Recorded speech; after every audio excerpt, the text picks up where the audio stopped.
Hello, everyone, and welcome to another edition of Argo Sports Insider. I'm your host, Will Kennedy, and right here on this program each and every week, we shine the light on all the great things that are going on inside athletics at the University of West Florida.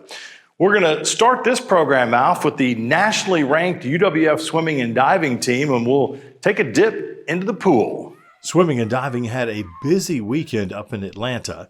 The Argos put up quite the fight against two Division I opponents in their first dual meet, getting a great test from both Georgia Tech and Queens.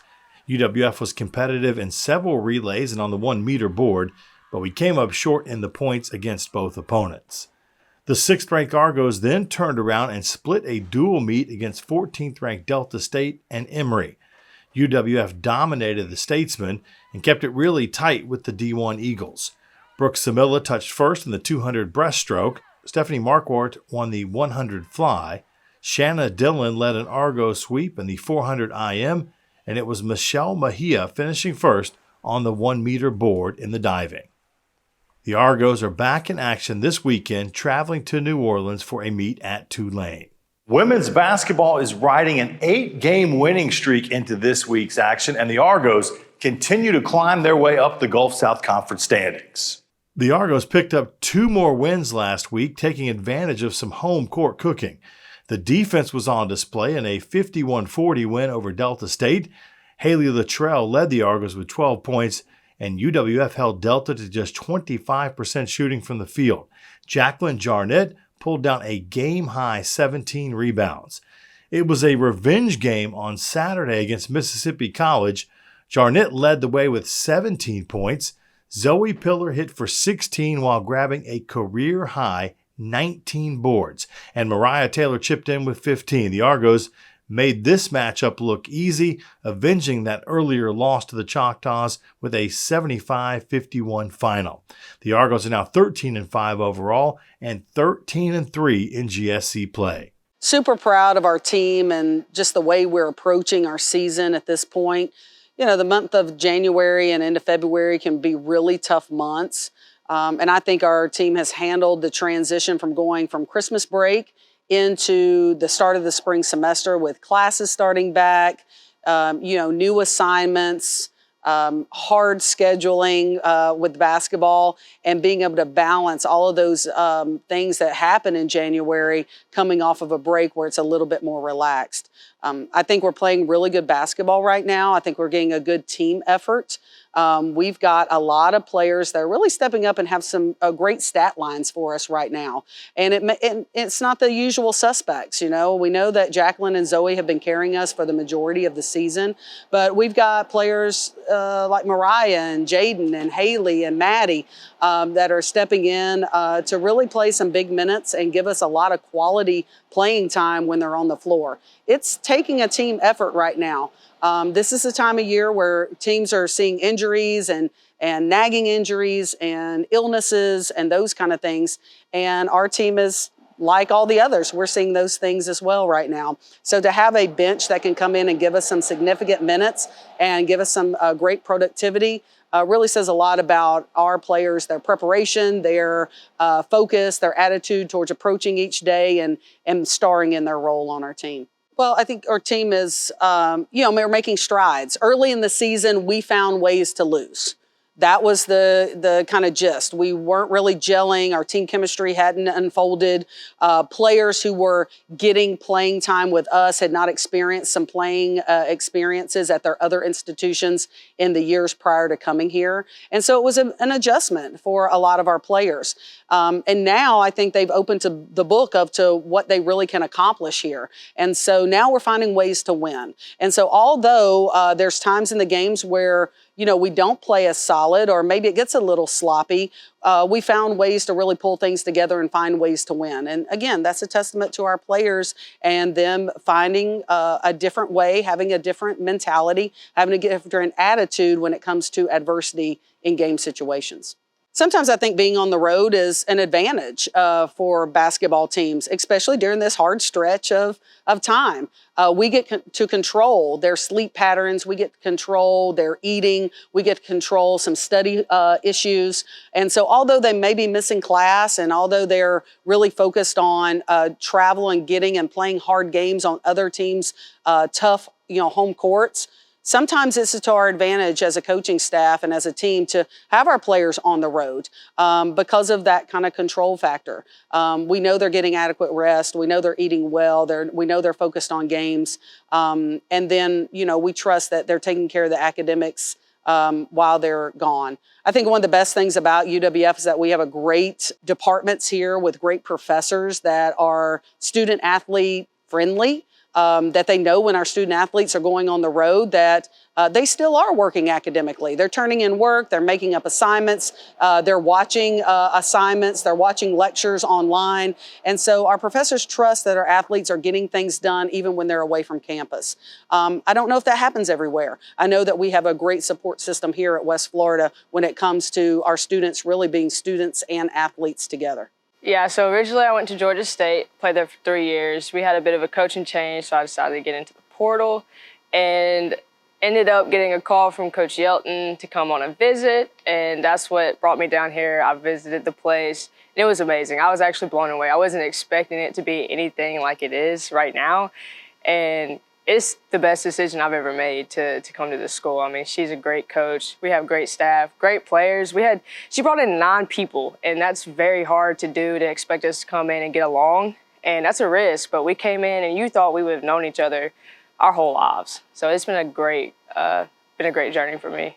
So fighting for playing time was something I was used to because at Georgia State, I really didn't get a lot of minutes. I had to compete every single day, which I'm a competitor, so that's not very much of a problem for me. But coming here, I had the mindset, I'm going to get to work. I'm going to do the best that I can do, and the result is what I will live with. But I just know that as long as I'm putting the work in, good things will come.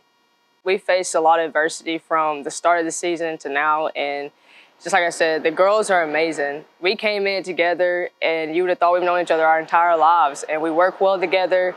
We haven't had really any problems at all. Everyone gets along, and it's been a great experience. And obviously the winning part makes it 10 times better, and hopefully we can continue to do what we're doing and continue to get more wins. Right now I'm studying business and doing a little bit of marketing, but my biggest dream is to go play overseas, hopefully for a couple of years, and then come back and start my coaching career. The Argos are back in the Fieldhouse this week, hosting West Georgia on Wednesday. They hit the road to square off with Spring Hill on Saturday, the 28th.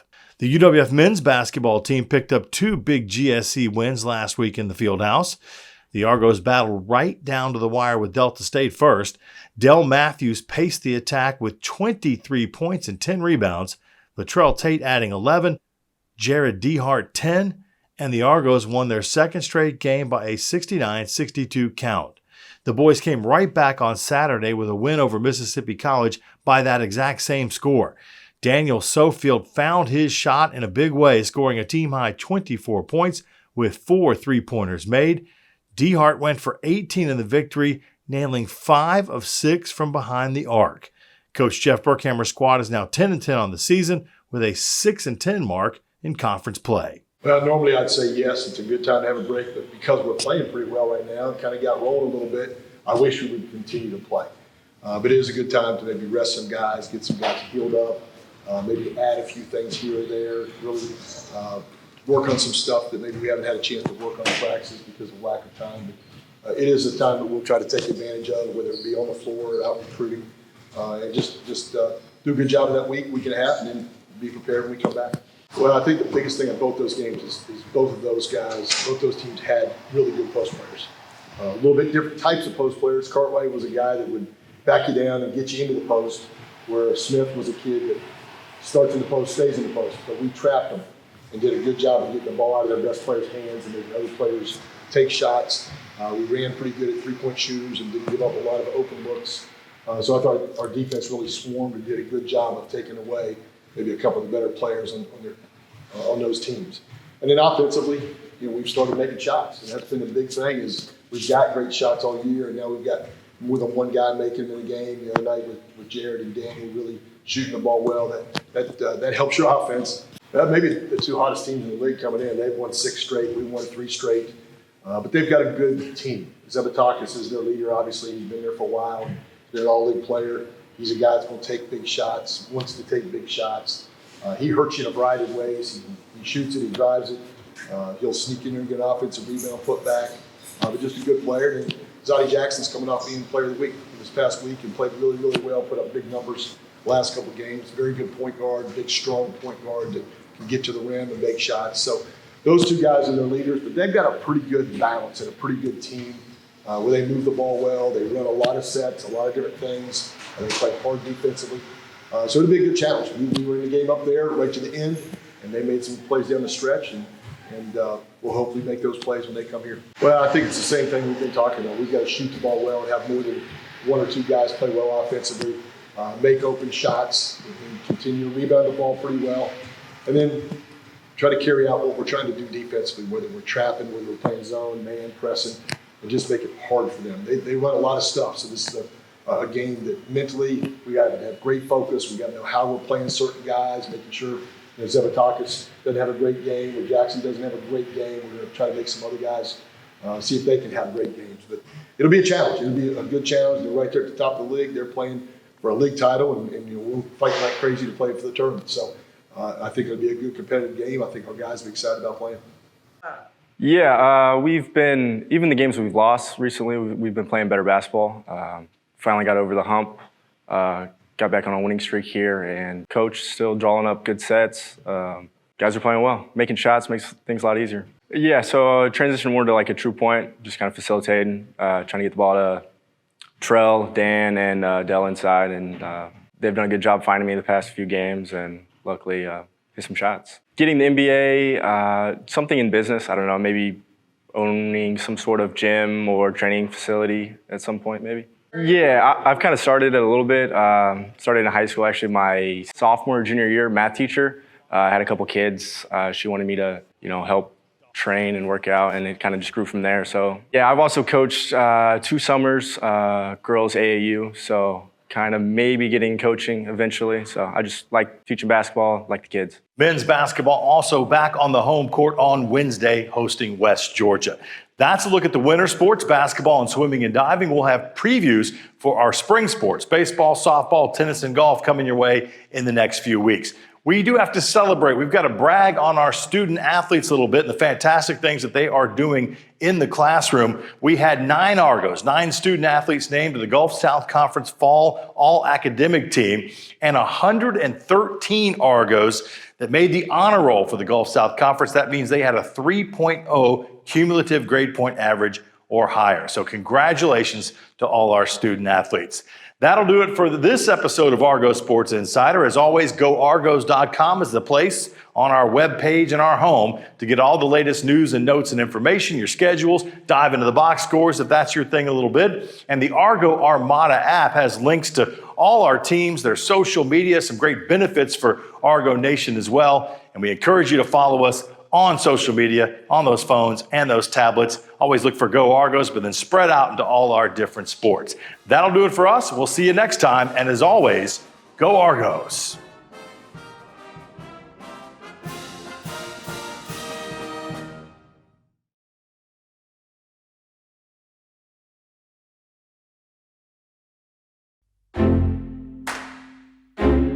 Change doesn't happen by luck or chance. It doesn't quit, it doesn't give up. Real change occurs in that split second, a moment of connection among people. Who will you connect with? What will you change? What will change you? The University of West Florida. No limits.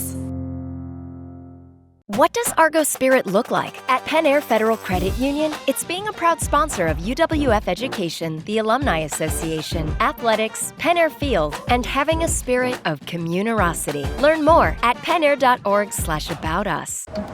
What do you expect from that first job out of college? Working your way up from the bottom? Instead, how does this sound? Starting in a guaranteed leadership position with people who look to you for guidance because you're trained to give it. And make important decisions in critical situations. Skip entry level. Decide to lead as an Army officer.